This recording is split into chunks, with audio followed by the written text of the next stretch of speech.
এবারে মিয়ানমার ও থাইল্যান্ডে ভূমিকম্পে ক্ষয়ক্ষতির খবর।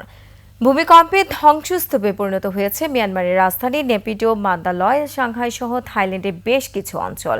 থাইল্যান্ডে ধসে পড়া ভবনের নিচে আটকে রয়েছে 117 জন। ভূমিকম্পে নিহতের সংখ্যা 1000 ছাড়াতে পারে বলে জানিয়েছে মিয়ানমারের জান্তা সরকার। মিয়ানমারে ভূমিকম্পে সহায়তা প্রদানের কথা জানিয়েছে মার্কিন প্রেসিডেন্ট ডোনাল্ড ট্রাম্প। বিস্তারিত নাইন আহমেদের ডেস্ক রিপোর্টে।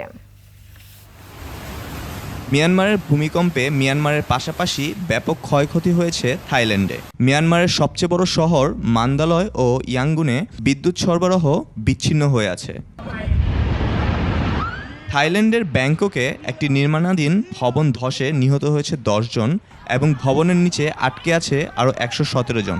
এছাড়া দেশটির প্রতিরক্ষা মন্ত্রণালয় জানিয়েছে ব্যাংককে আরও 169টি ভবন ক্ষতিগ্রস্ত হয়েছে, তবে কোনো প্রাণহানির ঘটনা ঘটেনি।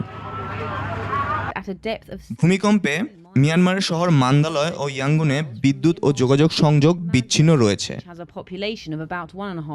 শক্তিশালী ভূমিকম্পে নেপিডো, সাইগাং, মান্দালয় সহ 5টি শহরে ভবন ধসে পড়েছে। এছাড়া একটি সেতু ও একটি রেল সেতু ক্ষতিগ্রস্ত হয়েছে। এছাড়া ইরাবতী নদীর উপর আভা সেতু ভেঙে পানির মধ্যে হেলে পড়েছে। ভূমিকম্পে সবচেয়ে ক্ষতিগ্রস্ত হয়েছে মিয়ানমারের মান্দালয় শহর। মিয়ানমারের শেষ রাজার বাসভবন মান্দালয় প্রাসাদের দেয়ালের একাংশ ভেঙে পড়েছে। এছাড়া শান প্রদেশের আউংবান শহরে একটি হোটেলে ভবনের নিচে 20 জন চাপা পড়েছেন। নিহত হয়েছেন 2 জন। লিলি হালাল বিউটি সোপ, বিএসটিআই কর্তৃক সনদপ্রাপ্ত দেশের প্রথম হালাল বিউটি সোপ, দীপ্তিময় উজ্জ্বল ত্বকের জন্য।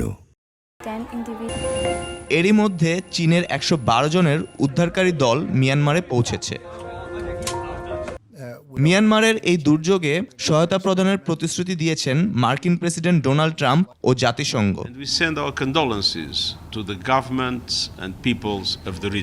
নাইম আহমেদ, 21 টেলিভিশন।